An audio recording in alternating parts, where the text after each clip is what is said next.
on Michigan Soccer Network. I watch soccer on Michigan Soccer Network. لا تنسون تتابعونا على Michigan Soccer Network. I watch soccer on Michigan Soccer Network. I like to watch soccer on Michigan Soccer Network. I watch soccer on Michigan Soccer Network. Me gusta mirar fútbol en Michigan Soccer Network. I watch soccer on Michigan Soccer Network. I love watching soccer on the Michigan Soccer Network.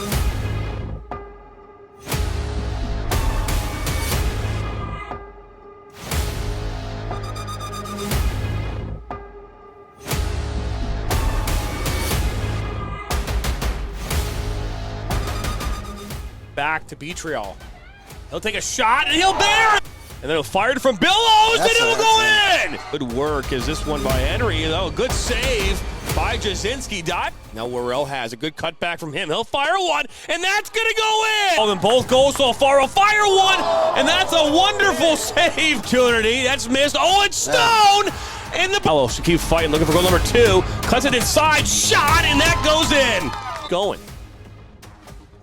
Now he'll fire one now from distance, and that is in!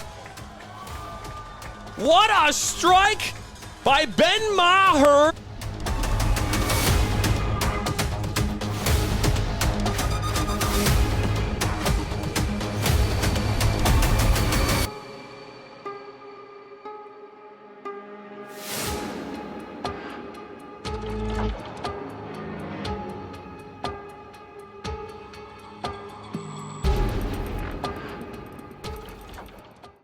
Hey guys, this is Grunthik Chatterjee on Nationals Monthly. Welcome back to the second half of our podcast with our local areas in Genesee and Lansing.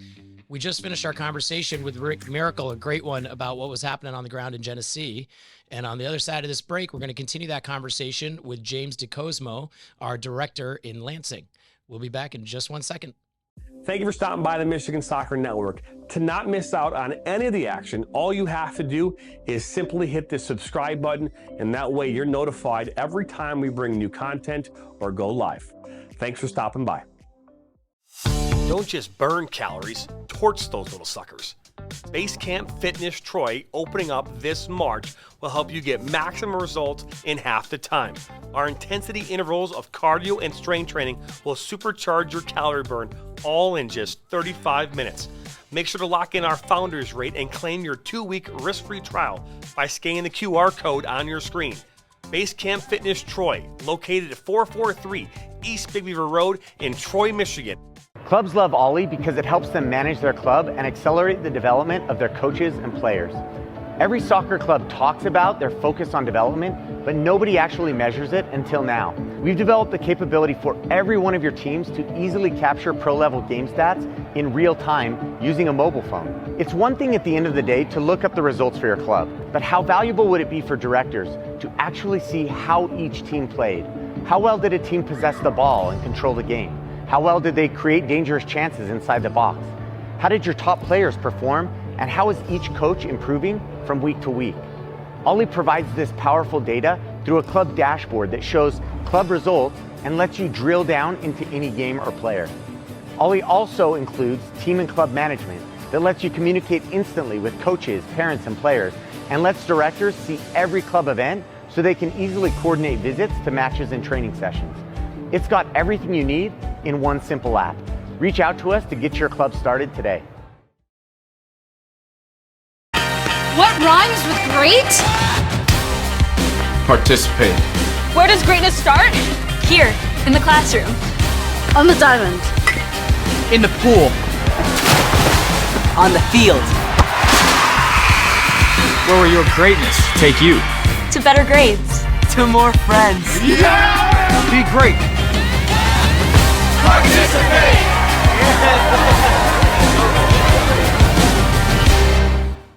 Hey guys, this is Grunthik Chatterjee. Welcome back on Nationals Monthly here on MSN. I am now joined in the studio by James DeCosmo, our director here in Lansing. James, welcome to the show. Thanks for having me. Appreciate it. Yeah, absolutely. So I want to jump right in, man.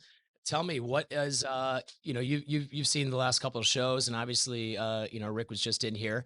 So let me just kind of give you like an open-ended one. What's new? What's happening on the ground in Lansing, and kind of set the scene of what's happening with nationals in Lansing, and or what's happening in soccer in Lansing. Yeah, I think Lansing's definitely a unique landscape. It's got its own strengths and its own challenges, but overall a super talented area for soccer that's developing pretty quickly.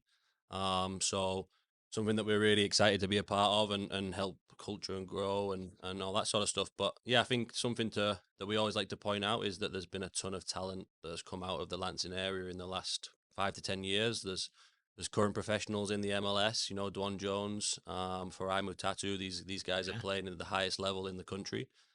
We've got a very vibrant high school scene, with Okemos winning recent state championships for the boys and regularly Williamston on the girls' side. And so, yeah, it's a really cool area to be a part of. I think the club soccer scene's an interesting one that's been maybe slightly fractured in the last 15 years and starting to be led by some good people, including ourselves, and hopefully moving in the right direction. So it's just a really cool place to be a part of for sure.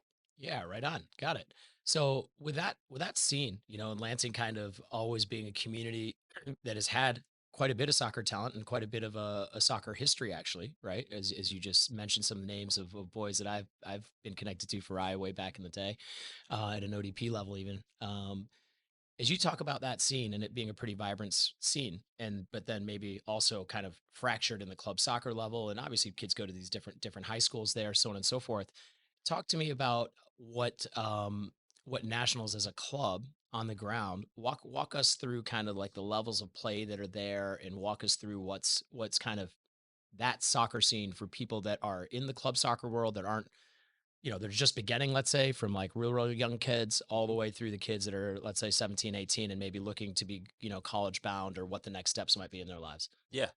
Similar to Genesee, we have our entry point being the Junior Nationals program, and obviously really just an introduction into the sport. But I think what Lansing probably has different to most areas is its own kind of semi-rec level that's pretty big and honestly pretty powerful. So there's those two entry points into the sport from a national standpoint. Our U7-8s are playing 4v4. We have our interleague stuff that we do as a club, which I think is something that we do differently to anybody else. More opportunities to play. Right. And then also we enter into MSDSL, which is a high level league that is obviously kind of on that 23 kind of corridor there with some high level clubs in that area. So we get to challenge in both ways for our younger kids. That continues into the 7v7. And then 9v9, we start to enter Directors Academy. I think something that we're really proud of in Lansing is that we have 2 Directors Academy teams in all age groups. So wow. We're offering the highest super level impressive. to both teams. Yeah, it's really, really important to us. That leads to us having some strong 11v11 teams that are now playing in MSPSP and NLC. I think we currently have 5 NLC teams. Yeah, wow. 3 of those are Premier 1. So, something that we're really proud of. Those teams that are challenging for state cups and stuff that hasn't happened maybe in Lansing soccer for a few years. So that's kind of our pathway right now. And then, yeah, we're pushing individual players to the next level, which would be academy in the ECNL platform. And then obviously allowing players to get to college if that's their goals. I think we're currently sitting at 8 to 10 commits for the next fall, with a few more to make decisions. So wow, that's super impressive for our size. Yeah, we're pretty happy about kids. that. Yeah, exactly. So really cool for them. Yeah, we feel like we're going in the right direction. We definitely obviously have work to do, as everybody does, but yeah, I think the work that we've put in for the last 5 years is starting to pay off. Yeah, wonderful.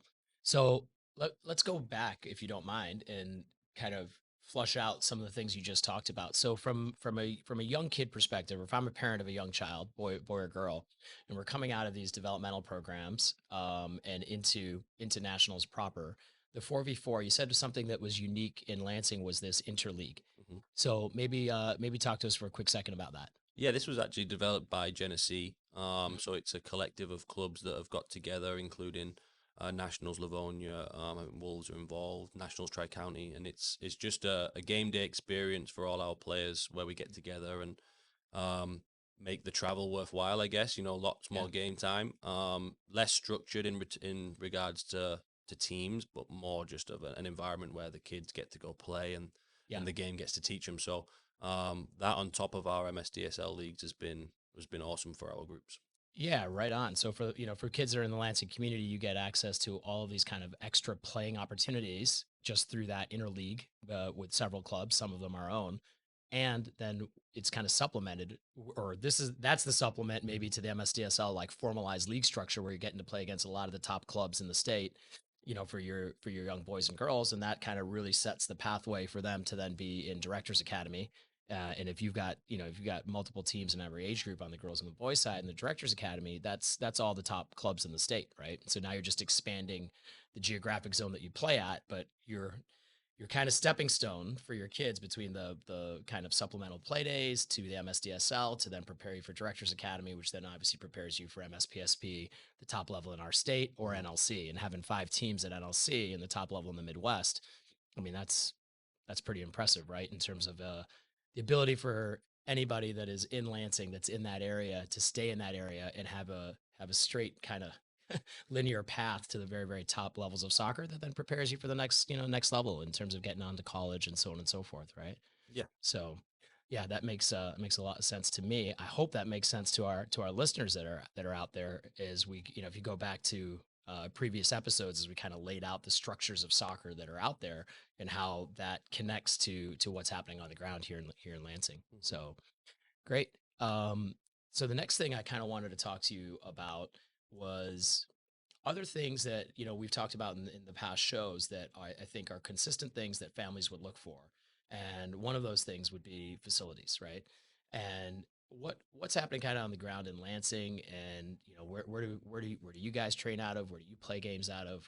What's going on with all that? Yeah, so we're super fortunate to use Hope Sports Complex for our outdoor facility, on one of the premium facilities in the state or even the region.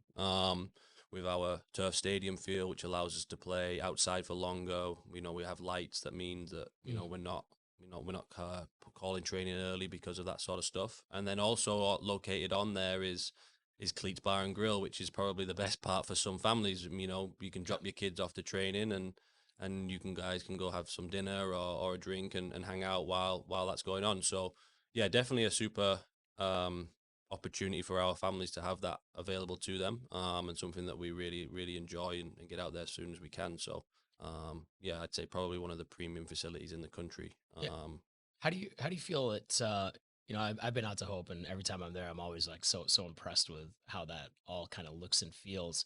I tend to be there on game days, but talk to me about how that helps with with maybe how you feel like the club looks and feels, or the culture of the club having like a home where everybody's in one location and it has all of these things from a unique game field experience, like legit game field experience, right? The benches are like the proper, like something I'd see at Real Madrid, right? Kind of bench coverings. It's real nice, And so from like a proper stadium there to, the fields below, the fields above, the sports bar at Cleats, how does that help with your culture? Yeah, I think the Real Madrid thing it's like a European kind of facility where everything's in one place. Like you said, it's got its different tiers and levels. But yeah, we have a home, and that's what we want. So I think for families, that's nice because we know where we're going to be and where all our games are going to be. We're not spread across the city. We're in one location. And you get to see the pathway right in front of you. You get to see the junior nationals playing next to the 7v7 that's now watching the 9v9 and seeing the 11v11.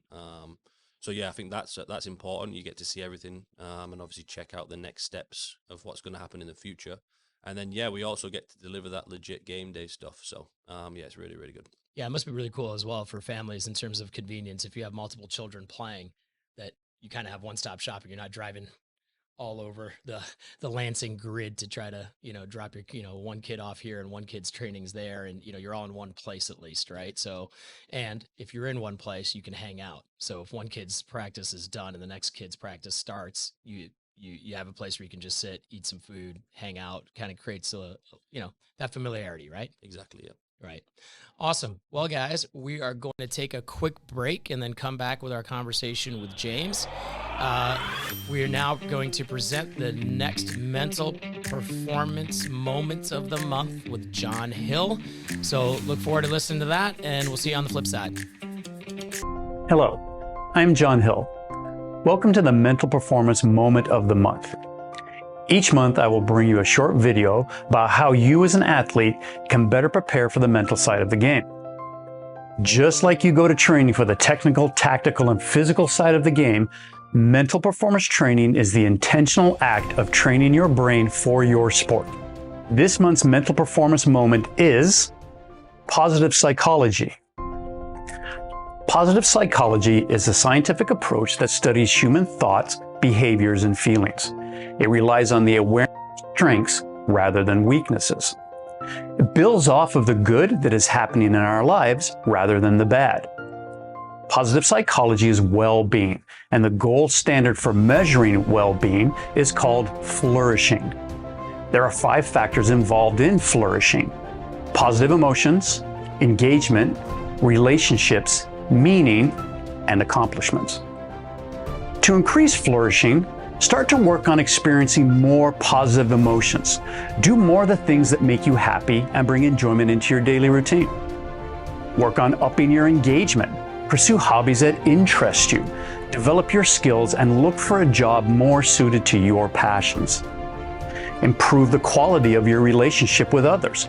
Work on building more positive and supportive relationships with your friends, family, and significant others. Seek out meaning. If you don't find it through your work, look for it in volunteering opportunities, personal hobbies, or leisure activities, or acting as a mentor to others. Keep your focus on achieving your goals, but don't focus too hard.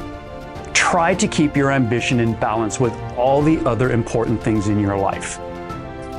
What did you do well? What would you like to improve? How do you go about improving that? Remember, focus on the things you do well. Start giving yourself more credit.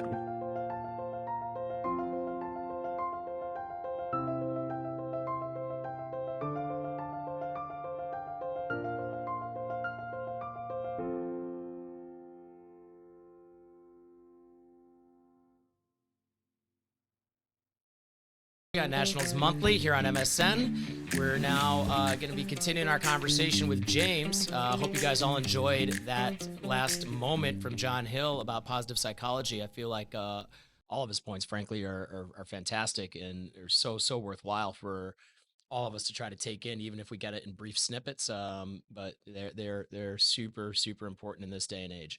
So that being said, we're back with James. James wanted to. I think you've set a really nice groundwork here as to like kind of what's happening on the ground and how kids come from either a recreational or junior nationals program into the club, the levels of play, some unique things that the club offers, the facilities, the club culture that creates, having a wonderful complex like Hope to operate out of, the collective club culture, and obviously the convenience for parents. What else is going on the ground in Lansing that you think is unique, let's say, for nationals, unique to the club, unique to the area, things that, are a little bit different that maybe not all the nationals families know about, or if you were on the outside looking in and you were interested in soccer, that would, be something that's unique to our club that would be different to any of the other, kind of travel soccer options that are out there, right? Yeah, I think the easy one to talk about is John Hill and his mental performance program. Obviously, everybody just saw. I think he started in Lansing. He's one of our coaches. He coaches 2 teams for us, and then also runs the mental performance program for our entire club. So every team has access to his knowledge, and then also they get specific sessions with him. And then also he runs an injury recovery program within there as well. So something that we're doing different that most people don't do is also looking after the mental well-being of our players and whatever situation they're in. So that's something that we're super proud of and happy that all our kids get access to, whether they're U7, 8 and it's an introduction, or it's a U19 who's dealing with other things in life that they need help with. So that would definitely be a first one that I'd like people to know about. Can I ask a quick question about that before you move on? Yeah. In this day and age, especially after COVID, sports and the access to some sort of social outlet and having it, combined in with an athletic outlet. I've read and heard all sorts of different things about how important this is, the socialization, the stability, the psychological stability that sports creates, much less, the next steps of like actual athletic and psychological performance in athletics, which is like, the kind of pinnacle marquee stuff. We always hear about psychology being the kind of forgotten pillar, right, of sports, right, where like we always talk about it. We always say that the mental edge is the difference because everyone's, athletic, technical, tactical at a certain level, but we don't actually spend a ton of time on it necessarily, right? So, kind of talk to me about that. Do you feel like I can see there being huge benefits to all the kids and all the families from a just socialization and collective mental health standpoint with these conversations, and then also a drive to the top in terms of the athletic side of it. And just from your experiences, you guys have started to roll this out, and have done now for a little bit of time in Lansing.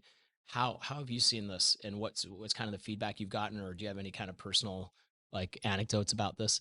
Yeah, I think the main thing, is obviously to be aware of what we're doing here, which is really just creating good people, and giving them the tools to move on to the next stage in life, whatever that ends up being. And I think mental health and mental performance is sometimes a topic that people are scared to be involved in. As a coach, especially when I was younger, it's not something that I wanted to talk about. And what John's doing and the program's doing is, not only giving that outlet to the kids and obviously giving them some tools to get through moments, so there are times when it's about pressure, there are times about, culture and being a part of a team, but also there are things that he's working with the coaches to make sure that we're also emphasizing those points. So it's not just a one-off conversation, it's continuous. And yeah, I think that the point of it is to prepare our players, our kids for the next stage in life. Like I said, whatever that is, whether that is high school soccer, college soccer, just going to college, being ready for life. So that was the purpose of it. And that's the feedback we've got so far, is that it's helpful. We're still looking to improve the program as we always do. We always evaluate, but I think even the players that I specifically sent to John to do one-on-one, the difference in the player is night and day. They play with another level of freedom, another level of confidence, and that's what we want to do. We want to unlock the most potential, and that's another tool to do so. So yeah, it's been definitely a game changer for us. Yeah, brilliant. So sorry, I think I cut you off. You were starting to talk about the next thing that you think is kind of unique in Lansing. So go on. Yeah, so we also have our sports performance program. So Marquis DeLong runs that program for us. That's geared to our high school kids, and their third training session a week is with Marquis, and that's specific to the moment that the team needs. So sometimes it's a recovery based upon a tough weekend. NLC can be quite a taxing weekend, so that session can be recovery. It's also preseason and building up the conditioning, and then of course injury prevention. Tons of soccer players deal with knee and ankle injuries, and Marquis's goal is to build the strength around those joints and allow the player to be able to compete at the highest level prolonged. So he does a really good job of that, and that's something that I think we do a bit different. He also is starting to incorporate movements and actions and teaching our coaches, so that we're teaching our younger players what these actions are. So it's not just the program itself, but it's also been incorporated from U11, 12 all the way up. So that's another piece that we're really excited about. Yeah. So, I mean, it seems like, from both the psychological development and then this athletic development component, that not only is it going directly to the kids, and all the kids kind of have access to it when it's, age appropriate right here in terms of the sports performance bit, to everyone in the club having access to some of the psychological components. It's not only going directly to the kids, but it's also going to the staff, so that it can continuously be reemphasized and kind of become part of the DNA of the club, right? In terms of how you're developing athletes, how you're developing players, how you're developing humans, right? And that's a pretty cool thing. So, great. So sorry, go on. I just keep having all these thoughts, man. I keep interrupting you. Sorry for that. There's some really cool things going on in Lansing, man. No, I mean, to that point, it's meant to be, we're all working to the goal of developing people, of course, but we got to do it together. It's not just 15 individuals. We're all trying to work to the same goal. So, and then, I think our final piece is probably our year-round futsal program. So we have a really good relationship with the local pro futsal team, Lansing City. We use their facility for indoor training. Oh, sweet. But then we also incorporate it into our year-round curriculum. In the outdoor season, our U11, 12, 13s, and 14s all train there once a week and work on specific futsal actions that they can take to the game. So that's something we started this year. And the difference is that we're, trying to get more confident players in 1v1 situations, high intensity games, high intensity moments in the game. And that's what futsal teaches. And it's clear across the world that futsal has an impact and the impact it has on the top level. So we've tried to incorporate that. And also it's just a really cool scene in Lansing right now. Futsal is growing fast, and Lansing City are a leader in that. So to be able to use their knowledge and their help to grow our curriculum within there has been awesome. So that would probably be the last thing I talk about is our futsal program. Oh, okay. Well, that sounds extraordinarily unique. One, you alluded to the entire. In the very beginning of the show, you talked about the soccer scene in Lansing, right? From the colleges, obviously, that are there to now Lansing City. And as you talk about that, having our club connected to the kind of highest level of futsal, that's a really unique thing, especially if they're helping with some of the curriculum and the development of that curriculum there. That's really, really cool. So talk to me more about that. Well, how have you seen that? So, I mean, you've got this psychological block, you've got this sports performance athletic block that you're providing. Now you're providing this extra technical and probably small-sided tactical training with the futsal. How, as you said, like around the world, it's pretty well talked about now, and it's kind of part of the soccer DNA is that some skill building can really happen out of futsal. What's been your experience with it so far? What you see out of your own kids? Yeah, it's exactly that. We want exciting soccer. We want to play exciting stuff, and futsal is non-stop transitional 1v1 soccer, and that's what we want the game to be. So it fits right in with that. But there's just a huge buy into it right now. Jeremy Kleppel, who runs the Lansing City there and is a US national team futsal player, has captured a ton of people who want to watch it. So we wanted to take that on board too and use that hype to continue to grow soccer and futsal. Yeah. But then the benefit individually to our kids is that they're looking to play faster, they're technically much more comfortable in tight areas, and then fast to make decisions, which is really the essence of the game. So the benefits have been huge. Yeah. For sure. Brilliant. It's really cool.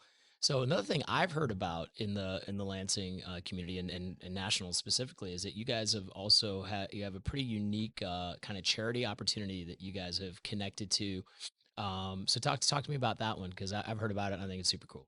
Yeah, so I mean, just to be frank, community and charitable stuff is probably something we need to do a much better job of in Lansing, and it's a big focus of ours. But something that we're running for the second year this time is our Strikes Against Strokes campaign. Brian Cadaline, who's a coach for us, is really pushing that. It's something that touched his heart and is important to him with his story. So this is something that we're running starting in May. So our teams will wear something red, probably socks, and then get donations or sponsorship for every goal that they score. And that will go really to a local stroke foundation in Lansing. So something that was important to somebody on our staff and actually the entire family that we've got behind, but it's also staying local, which I think is important too. We're feeding back into our community. So something that we're excited to push on and take to the next level this spring. Oh man, that's super cool. I wish you guys the best of luck, and obviously the club's behind you with anything on that line.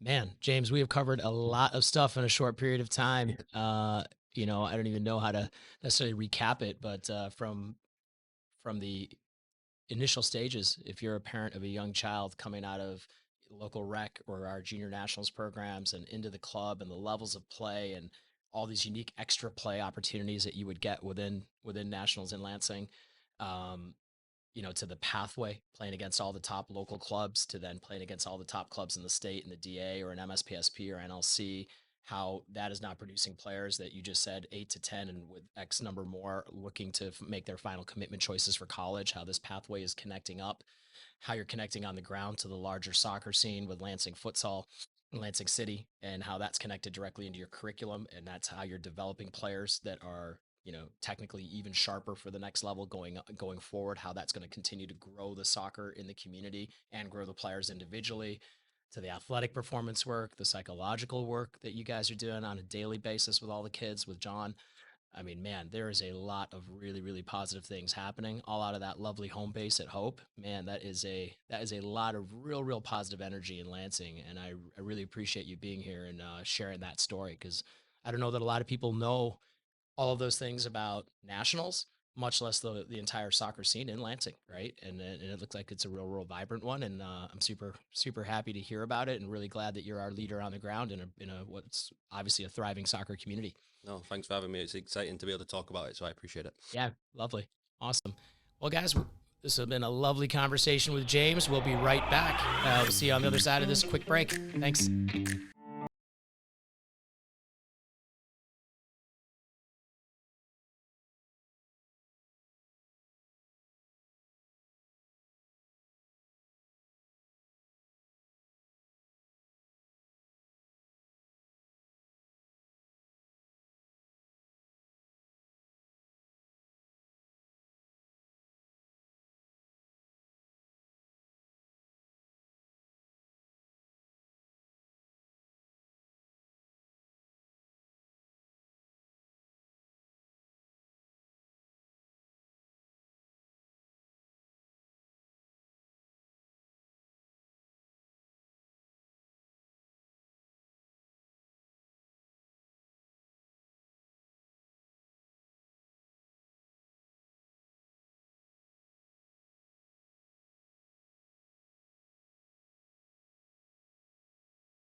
Hey guys, this is Grunthik Chatterjee on Nationals Monthly on MSN. Welcome back.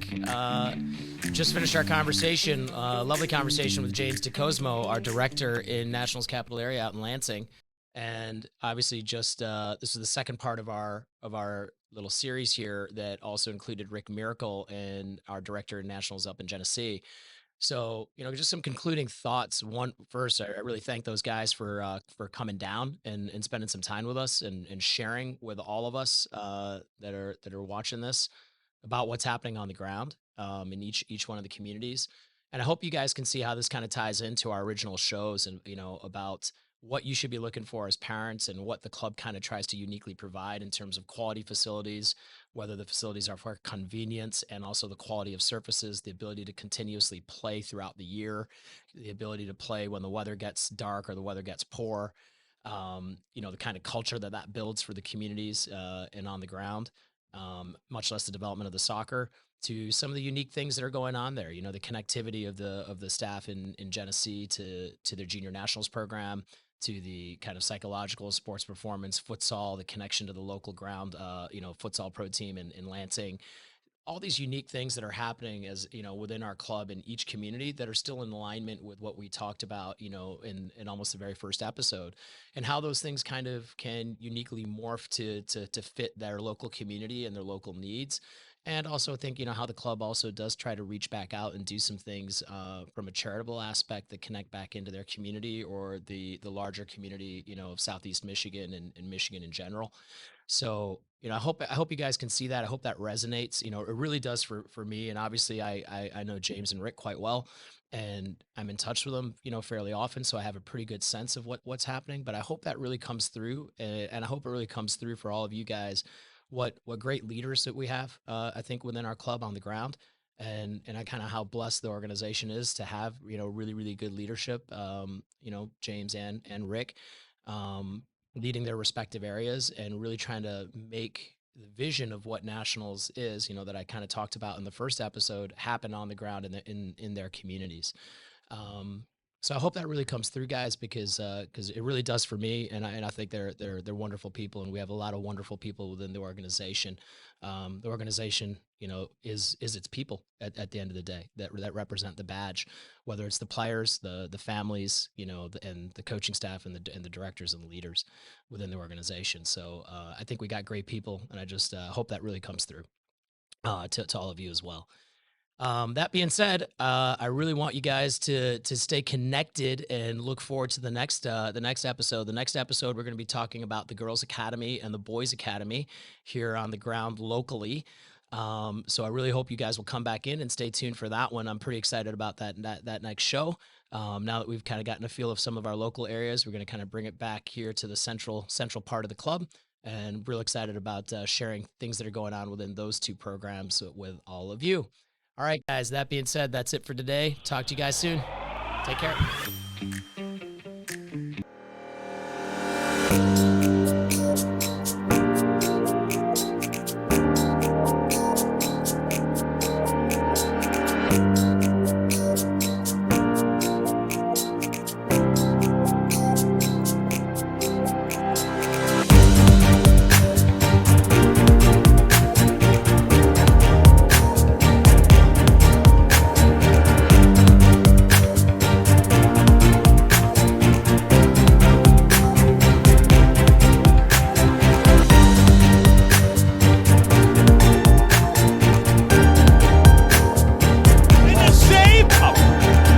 Ball goes to Schaefer, he gets his third chance, and right again, and Goss.